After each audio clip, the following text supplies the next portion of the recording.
اداسی دیکھتا تو اس کا کلیجہ پھٹ جاتا۔ عافیہ چھوٹی سی عمر میں گھر سنبھالنے کی کوشش کرتی، باپ کے لیے کھانا بناتی، لیکن ماں کی کمی اسے راتوں کو رونے پر مجبور کر دیتی۔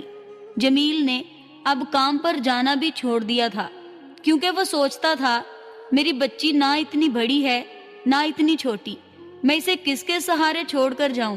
محلے والوں اور رشتہ داروں نے جمیل کو سمجھانا شروع کیا، جمیل بھائی، عافیہ بھی بچی ہے، اسے ایک ماں کی ضرورت ہے، جوان بیٹی کو اکیلے پالنا آسان نہیں ہوتا، آپ دوسری شادی کر لیں، گھر میں رونق واپس آ جائے گی اور بچی کو بھی سہارا مل جائے گا۔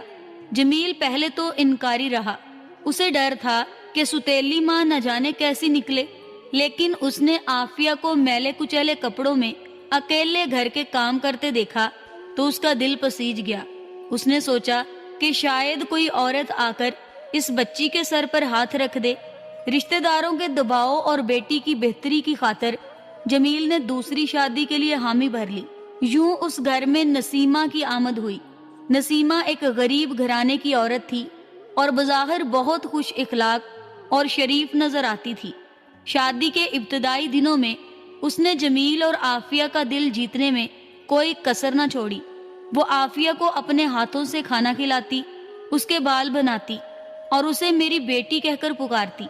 عافیہ جو ماں کے پیار کو ترس رہی تھی، اس نے بڑی معصومیت سے نسیمہ کو اپنی سگی ماں کا درجہ دے دیا۔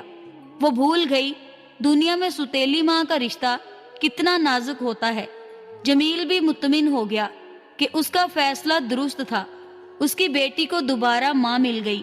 وقت گزرتا گیا اور گھر کی حالات بظاہر خوشگوار رہی، لیکن یہ سکون اس وقت تک تھا جب تک نسیمہ کی اپنی کوئی اولاد نہیں تھی۔ شادی کے 1.5 سال بعد اللہ نے نسیمہ کو بیٹے سے نوازا، جس کا نام ریحان رکھا گیا۔ ریحان بہت ہی خوبصورت اور اپنی بہن کی فوٹو کاپی تھا۔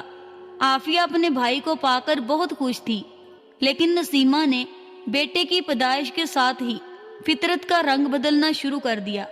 وہ عورت جو کل تک عافیہ پر جان چھڑکتی تھی، اب اسے اپنی ستیلی بیٹی سے زیادہ اپنے بیٹے کی فکر لاحق ہونے لگی۔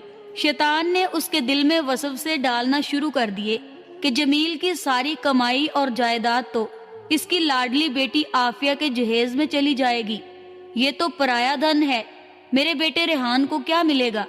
ادھر جمیل کو فکر تھی بچے بڑے ہو رہے ہیں، مہنگائی بڑھ رہی ہے اور ایک معمولی تنخواہ میں گزارا مشکل ہے۔